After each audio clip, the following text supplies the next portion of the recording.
Oh, hello, yes. Clocks went back. Sunday. Get an extra hour in bed, allegedly. Except you don't, do you? You just sort of stolen that for earlier on in the year. Anyway, today I'm going to unfortunately bang on once again about the teaching of white privilege to school children, impressionable young minds being corrupted by people like me. When I finished work last night, I noticed that there was an article in the Sunday Telegraph, so I've taken out a subscription to the Telegraph, yes, for your benefits. I'm going to share the article with you. It's written by Camilla Turner, and I want to really highlight the intensely high levels of journalistic good practice in the article. Some might say it's politically biased, but I think that would be the wrong thing to say. I think it's just a really shoddy piece of journalism, and the Daily Telegraph obviously has gone downhill. My dad used to work for the Daily Telegraph. It's not the paper it once was. Anyway, yes, let's dive in, shall we? The teaching of white privilege is rife in schools, despite warnings that it's unlawful, ministers have been told. Yeah, I think they know that already. But anyway, teachers have been accused of introducing politically biased materials to pupils during lessons about the police, racism and colonialism. Ooh, this week the Free Speech Union, yeah, it's Toby Young again, he gets everywhere, doesn't he, has submitted a dossier to Nadeem Swahili, the Education Secretary, which contains the details of cases where schools around the countries have engaged in, quote, politicised teaching. Now, contains the details of cases. OK then, I wonder what they are. Bated breath. It includes one case at the Pickett School and Academy in Berkshire, where parents raised concerns about a classroom resource titled A Kid-Friendly Guide to Social Justice Terms. Ooh. This worksheet, worksheets, they're so dull, defined the police as, quotes, workers chosen by, protecting and serving people in power, end quotes, and racism as rules, ideas and actions that target people of colour to keep them under the control of those who already have racial power. Ooh. Children were also taught that microaggressions are a form of unintended discrimination and can include asking someone from an ethnic minority whether they speak good English or telling them that their hair would look so good if it was straight. The school declined to comment. Sounds awful, doesn't it? Yes. Until you actually sort of, unpack it a bit. So, what was the lesson? How old were the children? No context. What were they? 3, 5, 12, 19? There's nothing there. Okay? Luckily, the definition of a child is anyone under the age of 18, so you can call a 3-year-old a child and you can call a 17-and-a-half-year-old a child. However, their lessons aren't going to be the same. Never mind that.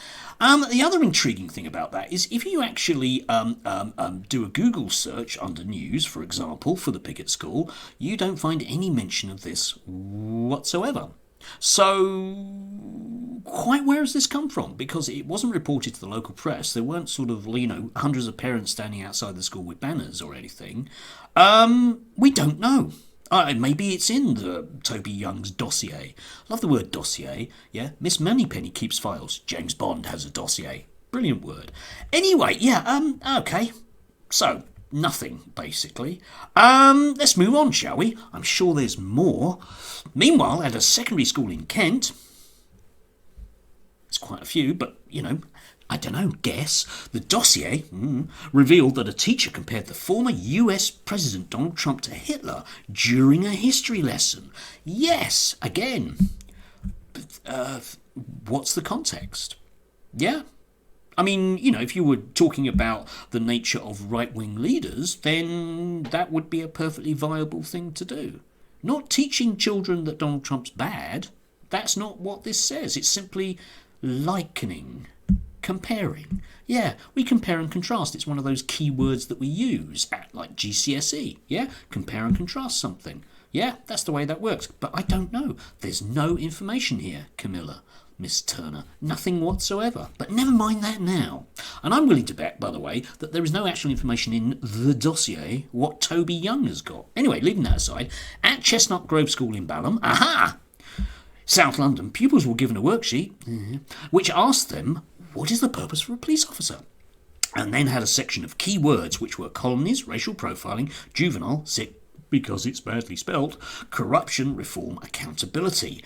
Right, okay then. Again, no context about what the lesson was or who it was for or anything. Nope. A spokesperson for the school denied any involvement in political indoctrination. Well, they would. Adding, we do teach what some might perceive to be a controversial issues to our subjects, but we always encourage them to form their own opinions and teach them to be able to marshal well thought through arguments. They say this worksheet does not reflect what people were taught. Yeah. You see, there's a difference between telling a pupil something about something and teaching them that there is a particular view of it. Okay? They are two different concepts. I know that journalists often have a very difficult job trying to differentiate the two, okay? I could tell you about spot welding. That doesn't mean you've been taught about spot welding. You don't suddenly become a great spot welder because I tell you a bit about it. That's not the way it works, guys. Anyway, again, you can Google this and you will discover that the Chestnut Grove School was famous about 6 months ago because one of the teachers was using the word Niger or a variation of that in a lesson. That's what you get. So again, where has this information come from? Oh, parents, yeah? Okay, so it says parents have described materials used in their children's schools as deeply alarming. Okay then, parents have been reporting this stuff to Toby Young, presumably. Local newspapers aren't picking up on it. Anyway, but whatever. Last week, the Education Secretary said that schools should not teach white privilege as fact. Yes, contested theories and opinions should also not be presented to children without an appropriate balance. Yes, but that's what we do anyway. Again, if you notice, with the examples being given at unnamed schools somewhere in Kent, there's no context whatsoever. So if it's really important to teach children context in schools, how come it's not important for a newspaper to have context in its blooming article, eh? Ms. Turner. Anyway, let's move on. The paper was written in response to the Education Select Committee's report about how white working class children have been let down. Yes, okay, which is where we beautifully come on to the whole oh boo-hoo-hoo for underperforming white kids. Yeah, I know, loads of kids who underperform. They tend to be working class across the board. Right, okay, so again, let's try and find some actual information, okay? One mother who made a complaint to her daughter's school about their classroom materials told the Telegraph, hey, now we're getting somewhere, children should be taught to think freely rather than being taught what to think. True. Now, hang on to that thought because it's important for what she says later. Friendships are being undermined and children's ability to see past each other's differences is being taken away. Ooh. She said her daughter finds the concept of white privilege disturbing, adding it implies she's done something wrong by being white and she has to somehow account for her life. That's a really big thing to ask of a child. So in other words, the mother wants the child to think for themselves and then complains when she's basically directed to do that by a teacher. Cake? Eat it, anyone? Anyway, yes. That's pretty much it in terms of actual information. So, who, what, when, how, where and why? None of that stuff, really. None of basic journalism. Never mind, eh? Never mind. At least the Daily Telegraph isn't involved in political point scoring. So let's hear from Toby Young. Bless him. I'm sure he's busy tweeting about how COVID doesn't exist. But anyway, Toby Young, General Secretary of the Free Speech Union, said, I don't think people realise how widespread the problem of politically biased teaching in schools is. No, we certainly don't on the basis of this article. Do we, Toby? No bleeding idea at all. How many people is it involved? Something between one and a lot. How many children are involved? Somewhere between one and a lot. Is it all over the place? We don't know, because there's no information. No. I know. Teachers and schools have decided that when it comes to issues like systemic racism and white privilege, it's more important to teach children what to think than how to think. Okay, great. Again, some evidence, Toby? Teaching children about contentious issues is a politically partisan way. In a politically partisan way is actually against the law. They should be exposing children to a wide diversity of views and encouraging them to debate them and make up their own minds, not promoting a narrow ideological orthodoxy. The government needs to tackle this problem before it gets completely out of control. Yeah. And you will notice that, you could easily put any of those materials mentioned above in unnamed school in Kent into that idea of encouraging a diversity of views. It's not really what Toby Young and the Daily Telegraph want, though. They don't want a diversity of views. They want their view. They don't want children to think for themselves. They want children to think what they want them to think, and are a bit hacked off that people like me don't actually do that.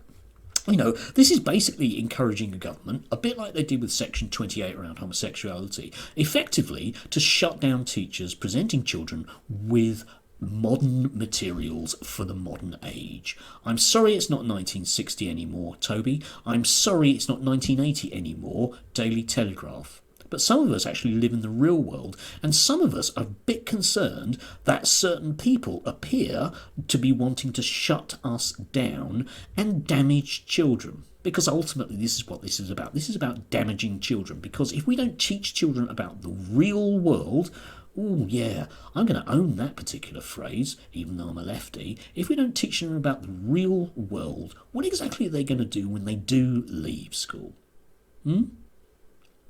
Well, so long as they vote Tory, I guess would be the important answer to both Toby and the Daily Telegraph.